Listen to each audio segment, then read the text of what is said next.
All right, everybody, welcome to Module 1 of our SEO course, Understanding SEO. So before we get into the actual practical step-by-step guides behind this course, first we have to have a basic understanding of what makes SEO work.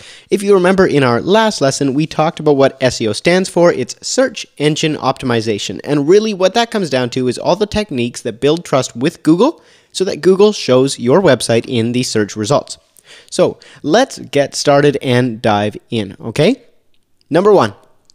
Effective SEO comes down to one thing, and that is trust. Trust with Google. If Google trusts your site to be good, they will send you traffic. If they do not, they will send you no one. And trust is really composed of two main factors: authority and relevance. And we're going to break down exactly what is involved in each of those. Authority is essentially whether Google thinks that you are an expert on the topic, whether you are a business with credibility, whether you have been in existence for a while. It's a bunch of different factors. And relevance, obviously, is whether or not the term that is being searched for lines up with your business or website. So for example, if you're a wedding photographer and someone types in helicopter pilot, you are probably not going to show up even if you have authority because you are not relevant. Whereas if you're a wedding photographer and someone types wedding photography in your city, but you have poor SEO and Google doesn't know you're a wedding photographer, well, again, you are not going to show up because you have neither authority or relevance. So the question then is, what builds trust? So there are 10 key areas that Google looks at to determine your authority and relevance and develop that trust. We're going to look at those today, break them down, and in future videos, step by step, we're going to cover each of them and show you some steps you can take to address and build trust with Google. So here are 10 main factors Google looks at when they're determining your authority and your relevance. Okay, we're going to pop up this list and I'm going to talk you through the basics of what each mean. The first is site age. How long your website has been around. So the reason Google looks at this is because if your website was made yesterday or a week ago, it's only been around for a hot second, and Google says, well, this might be a scam, or this business might be out of business 6 months from now. So we're just going to hold off before we show this on the front page of our search results because we don't want to send people to a business we don't trust yet. So that is number 1, site age. And we're going to look at some different ways we can address each of these in future videos. Second is active content. Whether or not your site was just made, Google is still looking at your content to see if it's fresh. So if you've been around since 1995, but your last post was in January of 2003, your content is not active. And if people are not searching it, not currently engaging it, Google says, well, this can't be very relevant. Otherwise, there would be more activity on this website. So that can be whether the posts are new and fresh or whether visitors are commenting, sharing, etc. Number 3, we have load times. How quickly your website loads actually affects what Google thinks and how it rates your website. Whether you show up in search results can massively be impacted by how fast your website loads. Backlinks is probably the core of all SEO, and the largest factor out of all of these is the backlinks that your site has. Now, what is a backlink, you ask?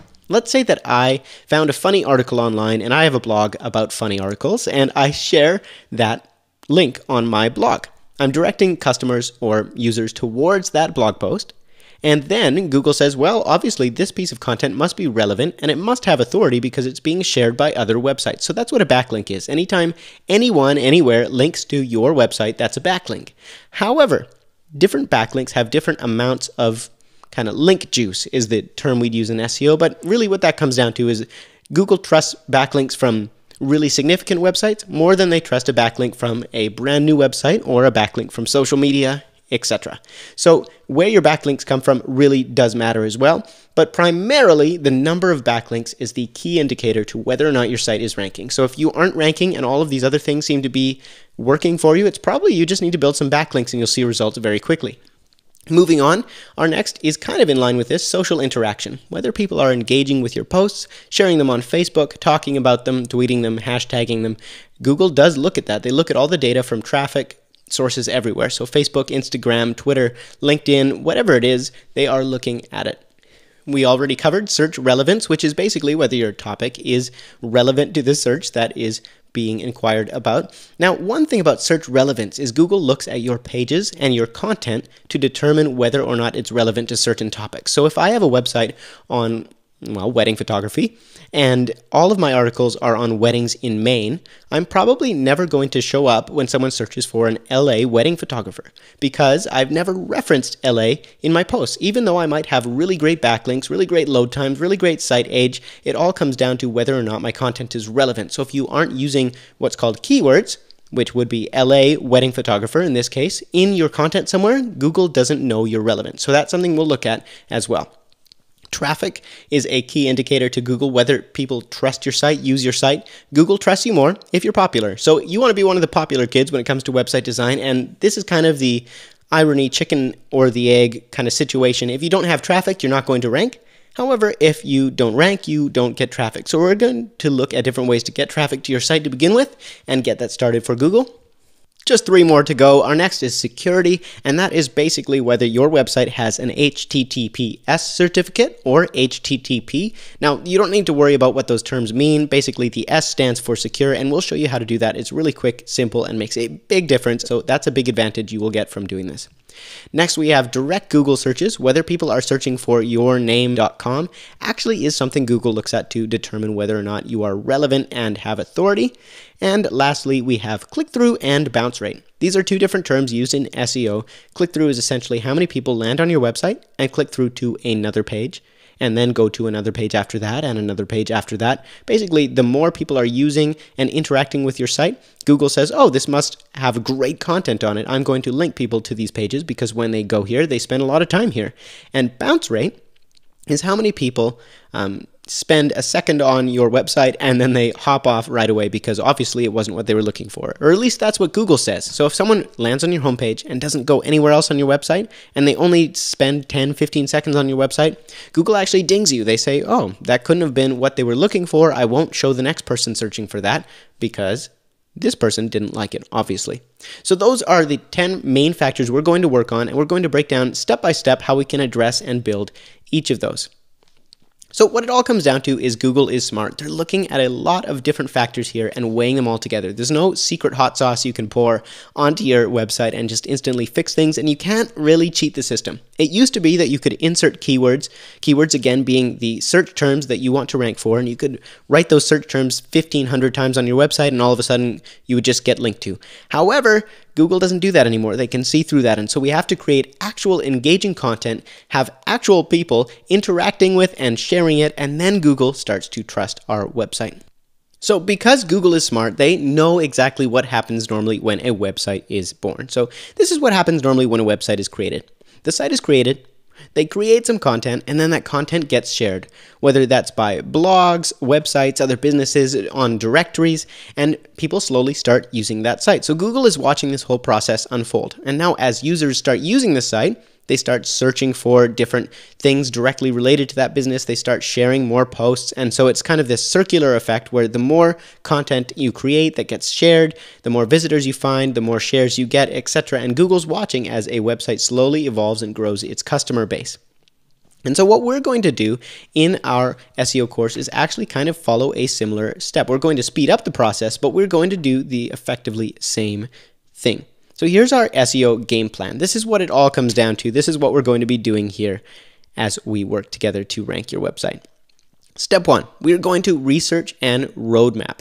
So desired keywords, and keywords again are search terms that you want to rank for. We're going to plan those out. Once we know what your desired customer is actually searching for, we are going to take a look at your website before we do anything else, and we're going to say, okay, what is working and what's not? We're going to create a SEO-friendly web design if necessary, or if you don't have a web design yet, we're going to look at some great things and best practices. And finally, we are going to create a content game plan. So essentially, we find a search term that we want to rank for. For instance, I live in Kelowna, Canada. Let's say I want to be a Kelowna wedding photographer. Well, I'm going to create content specifically around that keyword. Okay, so this is the step that most photographers miss. They create their website, they might have a few keywords spruced up into their images, but they don't actually create content. They don't create shareable content that starts generating traffic and building trust with Google. So that is step 1. We're going to create your roadmap. Step 2 of the whole process is we're going to create then and optimize your content. So we're going to take a look at what we can do to create viral worthy content. Things that people want to share. Once you have content that is being shared, all of a sudden everything gets so much easier. And finally, we will optimize that content for search. So there are specific things that Google is looking for, and we're going to talk about everything involved with that. There's keywords, there's metadata, there's image alt text, there's heading tags, all that fun stuff. We're going to explain it. It's going to be super simple, don't worry, and we are going to do that. Finally, once we have optimized and created our content, we are going to start generating traffic and social shares. So I'm going to show you some methods you can use to get people interacting with your content, to build valuable backlinks, and to complete the cycle. Remember, it's a cycle where if you have traffic, Google looks at you and starts ranking you so you get more traffic. So first we have to build the traffic, and we'll start that wheel rolling. And once it's rolling, it's really far easier to rank and to sustain. So to recap everything we covered in this module, ranking comes down to trust. That's all it is. If Google trusts your website, you have authority and you have relevance, Google is going to rank your site. It's as simple as that, guys. So here are the 10 keys to trust. Remember, we've got site age, active content, load times, backlinks, social interaction, search relevance, traffic, security. You get it. There's a lot to go through in here, but we're going to cover each of those individually. It's going to be great. And finally, our strategy is going to be researching and road mapping our keywords, our content, our SEO best practices. After that, we are going to create and optimize content around those keywords that we have found. And finally, we are going to build traffic and social shares to get that cycle rolling, to build that authority and trust. Once we've done that, you will start ranking. Are you ready? Let's get into it. Head over to the next video.